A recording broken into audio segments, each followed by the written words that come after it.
Hey, what's up guys, it's Mummy here, and today I'm going to review Strange Brigade, but I couldn't think of a good sketch, so I'm gonna go with a classic prank call. Wow. So let's type in a random number.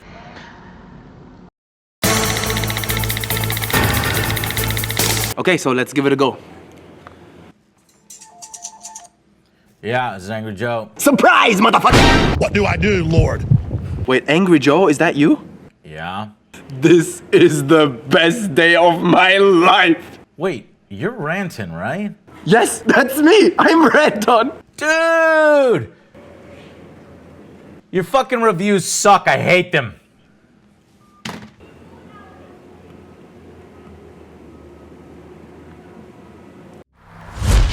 Ranton! Just when I thought I was out, YouTube pulled me back in. Well, anyways, I was in España and it was molto bene, pardon my French. I even learned a new word, and that's hola. But now snap back to reality. Oh, there's Strange Brigade, brought to you by the same guys who did Sniper Elite. They are British, so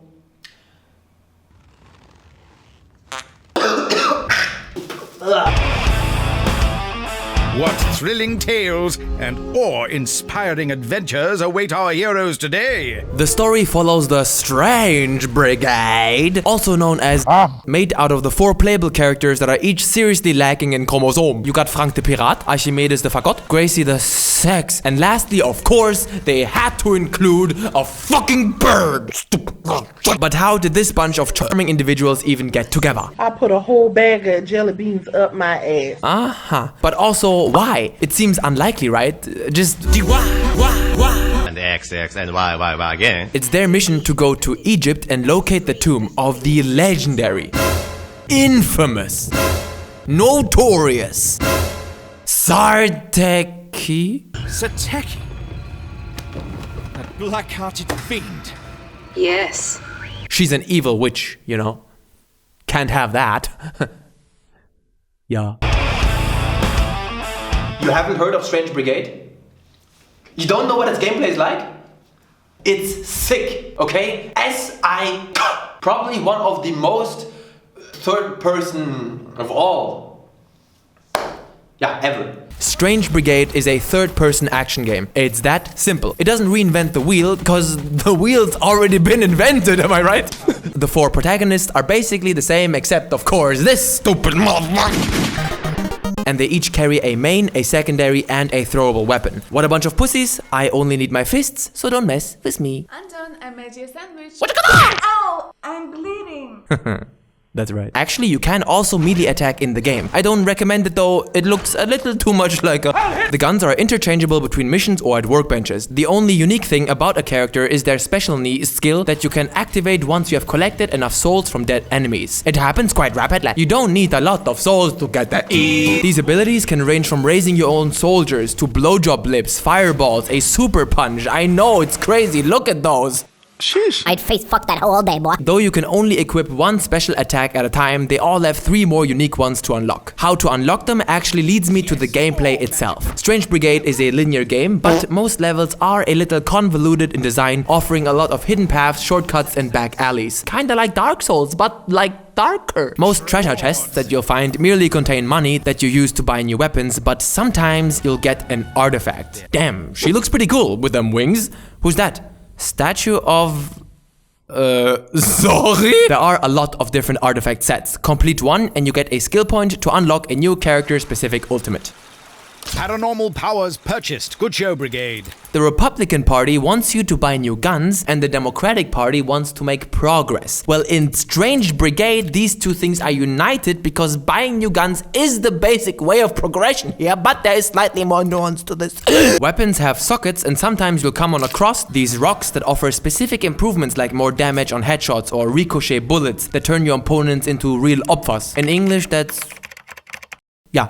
Victims. You can attach them to your guns at workbenches, but once attached, replacing them with another rock will destroy the existing one. Think of it like an orphanage, you cannot fuck the kids. Strange Brigade's missions offer more than just action, although it is undoubtedly their main component. You got healing potions, that's a bucket, that's the ground, that's... Oh, false alarm. It's just your mom. Me?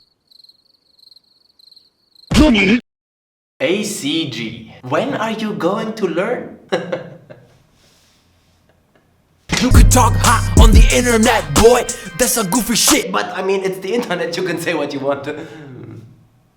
You'll be defending against incoming waves, using environmental traps, oh nice spikes, right mate, defeating bosses and new enemy types. Yet more undead corpses rising to the occasion, and the blighters are wearing armor.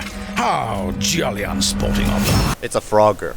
Let's hope some swift gunplay could cut them down to size. It's a frogger. Watch out, strange brigade! It's a 3D frogger. But there is a surprising amount of exploration and riddle solving. This can go from simply finding a key to activate a door to solving memory puzzles and pointing lasers to the right direction. Shit's pretty easy. This goes here and this goes there and...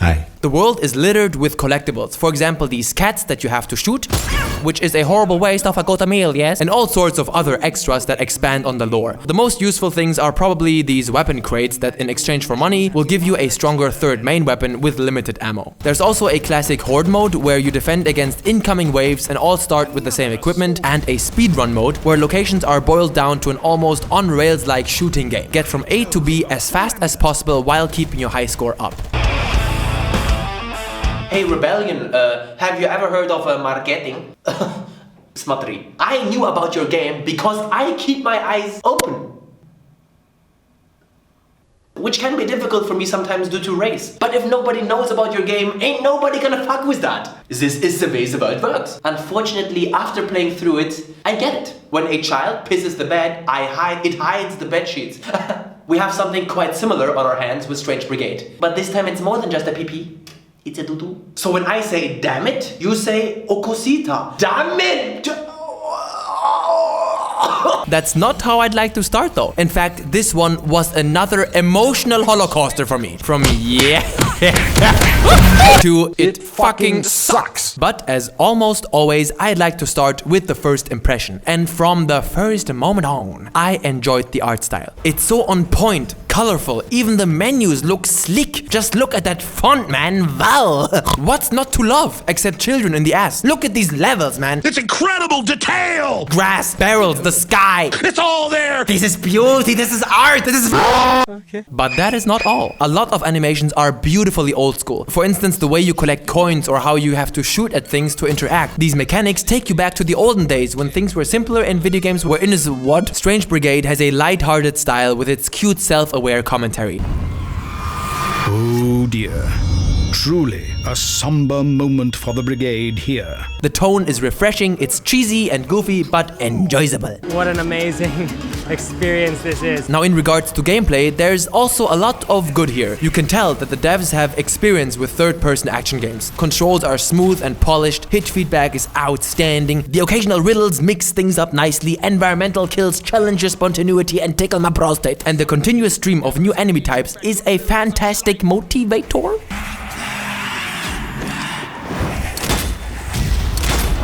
All these things I just talked about are cool. Pretty cool. But now we're going to talk about where Strange Brigade is an absolute benzona. Ben killer. Benjamin Button. At some point I wanted to rip out my nostrils. Just to feel something again. Shit's bleak. It's bleak. And it gets more mind-numbing as you go on. Where the fuck do I even begin? The characters don't have personalities. I think there's someone hanging right there. You can tell by looking at them, right? I mean, look at that face. He looks like a big fat mistake. And the game doesn't even try, so I guess that's the porpoise. So whatever, I can accept that, if they'd at least play differently. Well, they don't. I tried each character, despite being your normal, average, everyday, hetero sex offender, but they are all the same. Next up, the story. This is just weird. They try to tell something, but it don't work. So how do we stop her? Calm down, that is not the problem here. A bunch of random figure-ass retards take down an imaginary witch in Egypt? What is this? There's no suspense, no twists, no stakes, no comedy, no Adolf. I don't get it. Are they serious about this or not? Either way, this plot can schleck my stinky schlong. The gameplay also deteriorates over time. It's insanely repetitive. I know what you think now. You cancerous genitalwart. Rapis like mat. But here it just turns your brain into a goddamn spaghetti. Sure, the new enemy types keep things interesting for a couple of hours until you realize they're all just kinda the same with a few minor exceptions. They rarely require unique strategies to defeat and only pose a threat in big numbers, which is how Strange Brigade artificially inflates its difficulty by throwing endless waves at you. This shit has taken its toll on me, I say. Auf Wiedersehen. I guess that's what the co-op mode was for. Well, too bad the matchmaking sucks ass cause I played with an open lobby for 3 hours until the first players joined me. This is sadness. Yes, somebody joined my lobby. It's Uroboros, mustard and ketchup. Also, if you play with other people, you don't collectively share the gold, but it's finders keepers. Ergo, in single player, you make roughly 4 times as much, but it's also 4 times as boring. 4 times 4, that's 8. Frankly, all of this would have been tolerable if there was a good progression system and cool unlocks. Bad news, pal. I didn't even pre-order the game, but somehow I got this downloadable rifle instantly unlocked from the get-go, and it's so OP that you never need to buy another weapon. You might say, nice. Well, I say, Fahnenflucht. Because balancing fucked, at least for me. There's nothing you can customize in terms of cosmetics, no way to personalize anything, and it's not like getting a new machine gun suddenly changes the formula. In Left 4 Dead, each weapon at least felt unique with strengths and weaknesses, and it was just a matter of taste. Once you understand how it works and the initial phase of a has passed, you really start to get a retard. Physical and mental. I'm actually sick, guys. So, but I pushed myself despite a fever to record this today. It's such a shallow and dull experience that eventually everything just blurs into an endless, nonsensical, meaningless grind. It took me 7 hours to get through the 9 missions. Das ist nicht so bad. I played through some by myself, some with randoms, but never with friends. I always wanted to find as many collectibles as possible, despite them being completely meaningless. The horde mode and the speedrun mode didn't even make me come. That's how boring they were. I would say the amount of content here is overall acceptable, but it severely lacks any sort of long-term incentives because there are literally 0 rewards or unlocks for anything. After 10 hours, I had seen more than enough. The first 2 hours were fresh, real talk, but then it all just Ellen degenerated into a cartoon. So my final rating for Strange Brigade is a 6. This review really quite flushed. Thank you to AngryJoe, really nice from him. He didn't ask for anything, just did it, and for that I want you to tweet at him, thanks. You are gonna get so many epic videos this year. Oh, doggy. Spider-Man is next, and that's Ranton out. Hey, what's up guys, it's the mummy here, and today... Hey, what's up guys, it's the mummy here, and today... Hey, what's up guys, it's the mummy here, and today I...